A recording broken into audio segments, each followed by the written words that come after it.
On Monday 28th December 1908 at 5:20 in the morning, the ground began to tremble. Buildings shook violently and the air was filled with the sound of splintering wood and crashing masonry. An earthquake measuring 7.2 struck in the Straits of Messina, which separates the busy port city of Messina in Sicily and Reggio Calabria on the Italian mainland. The earthquake almost levelled Messina. At least 91% of buildings in Messina were destroyed or irreparably damaged, and 75,000 people were killed in the city and the surrounding suburbs. Reggio Calabria and other locations in Calabria also suffered heavy damage, with some 25,000 people killed. It was the most destructive earthquake ever to strike Europe. The ground shook for 37 seconds and the damage was widespread, with destruction felt over a 4,300 kilometre area. A young doctor who escaped with his life later recounted that the profound silence was broken by an extraordinary noise like the bursting of 1,000 bombs, followed by a rushing and torrential rain. Then he heard a sinister whistling sound,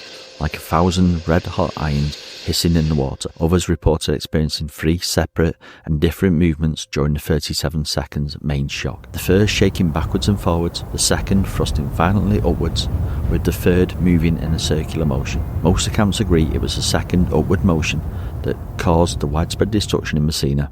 The accompanying noise described as having been exactly like that made by a fast train in a tunnel. The death toll was thought to be so high because most people were asleep and killed outright or buried alive in their beds as their houses collapsed on top of them. Thousands were trapped under debris, suffering horrific injuries. 1 week before the earthquake, 160,000 inhabitants were counted in the entire Messina commune, but on the 28th of December, Messina was even more crowded than usual due to the number of overnight visitors from outlying areas who had come to the city to see a performance of Giuseppe Verdi's opera Aida. Roughly 10 minutes after the earthquake, the sea on both sides of the straits suddenly withdrew as a 12-metre tsunami swept in, and 3 waves struck the nearby coast. It impacted hardest along the Calabrian coast, with the entire Reggio seafront destroyed and people who had gathered there perished. Nearby Villa San Giovanni was also badly hit. Along the coast between Lazzaro and Palaro, houses and the railway bridge were washed away. In Messina, many of the survivors of the earthquake had fled to the relative safety of the seafront to escape their collapsing houses. The second and third tsunami waves, in rapid succession and higher than the first, raced over the harbour, smashing boats docked at the pier and broke parts of the seawall. After engulfing the port and 3 city streets inland beyond the harbour, the waves swept people away.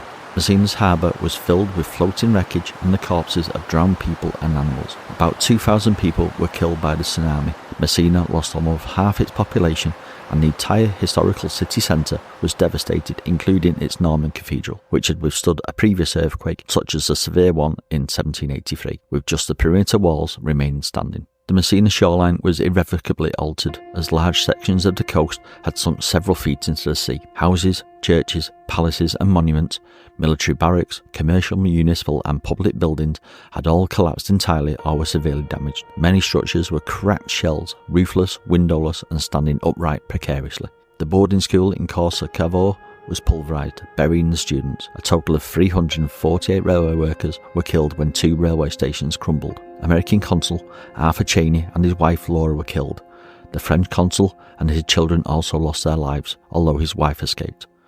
The wife of the British vice-consul died instantly after being struck by a falling balcony as she attempted to escape through the streets with her husband. Former US vice-consul and Messina correspondent for the Associated Press, Joseph Pearce, and his family were crushed to death when their damaged home in Via Porta Real Basso, close to the harbour, was brought down by the force of the waves created by the tsunami. The shaking was especially intense in the port area, resulting in the permanent displacement of the stone paving in a wave-like pattern. Damage was heaviest in the old historic centre and the low-level central and northern sections of the city due to the soft sandy soil. The area between the Cathedral Square and the 16th century civic hospital, which fronted Torrente Portalagini, was obliterated. The adjacent Villa Porta Imperial was struck significantly hard on both sides, and the Torrente Bacchetta zone was also receiving severe damage. The 17th century Real Citadel, which guarded the harbour, was partially destroyed. Huge crevices and fissures opened in the streets, and these, as well as the mounds of rubble and falling masonry, hampered survivors who had fled from their raised homes to seek safety. 2 of the main thoroughfares, Via Garibaldi and Corso Cavo, were rendered impassable by the mounds of rubble and debris 5 metres high. Families had become separated, and a torrential downpour of rain that began only minutes before the earthquake added to the confusion, impeding visibility along with the darkness and the thick clouds of dust. Great gas tanks in the northern end of the city blew up, entombing living survivors and the already dead. Fires broke out, caused by broken gas pipes, which added to the chaos and destruction. The ground continued to shake, with repeated aftershocks causing remaining structures to topple down on the ruins, killing and injuring rescuers and those who had survived the main shock. Survivors described having seen horribly disfigured bodies and injured people badly maimed and screaming for help. Cobbler Francesco Messina and his family came upon 2 dying girls, both of whom had suffered appalling head and chest injuries. Processions of naked survivors carrying pictures of saints appeared in the streets. People searched with bare hands through the debris for trapped loved ones. Rescuers at the scene managed to save some people clinging precariously to gaping upper stories, windows and teetering balconies by using ropes to pull them to safety. The civilian and military hospitals in Messina all lay in ruins, with nearly all of the staff dead. The injured in the city had no medical support until outside relief arrived and hospital tents were set up. Telegraph lines were cut and railway lines mangled, making communication impossible. Most of Messina's officials were killed or gravely injured, along with almost the entire police force and the soldiers of the garrison who perished when their respective barracks collapsed. Prisoners who escaped death when the prisons fell began looting property and even robbing corpses for their jewellery. In Reggio, an estimated 1,800 convicts died when a prison was destroyed. Peasants from nearby rural villages joined the looters. Troops were soon sent to Messina and martial law was declared. Rescuers searched through the ruins for weeks, and whole families were still being pulled out alive days after the earthquake, but thousands remained buried underneath the rubble.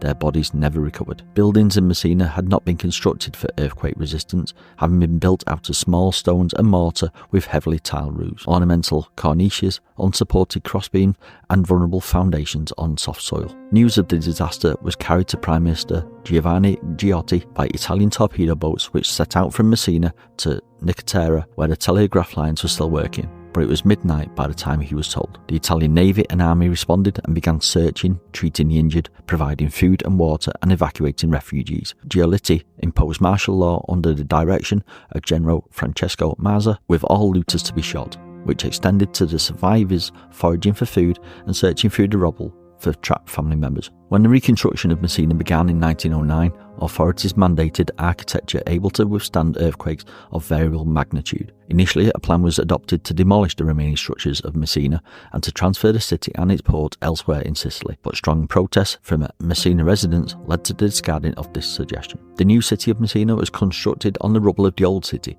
using the plan of a modern layout of a city regularly cut up like a chessboard, with buildings of uniform size and height. This necessitated the demolition of buildings that were salvageable but did not conform to the new urban plan. In the wake of the earthquake, many of the homeless residents of Messina and Calabria were relocated to various parts of Sicily and other regions of mainland Italy. Others, including the majority of the survivors from the poverty-stricken quarter of Messina, resorted to emigrating to the US. In 1909, the cargo ship Florida, carrying 850 immigrants from Naples, collided in the fog with RMS Republic. 3 people aboard the Florida died in the collision. The passengers descended into panic, and the captain had to shoot in the air to calm them down. The ship was eventually rescued and arrived in New York. The disaster affected the local economy, and Messina faced a temporary depollution after so many homeless survivors had sought refuge elsewhere. It has been estimated that only 19,000 remained, with just 2,000 in the old city centre.